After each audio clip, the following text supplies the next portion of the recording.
Are you tired of guessing who your audience really is? Learn how to uncover their socioeconomic profile in under 3 minutes.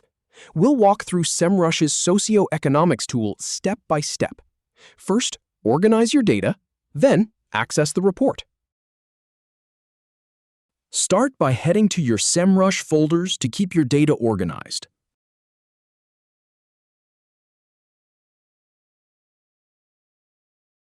Then, click on Traffic and Market to access market analysis tools.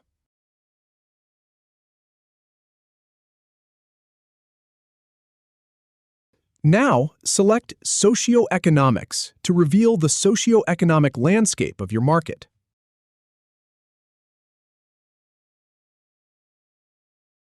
Review the data presented here.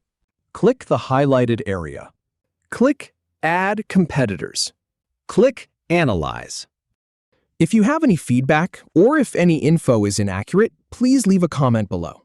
We'll do our best to answer or redo the video if needed. Thanks for watching.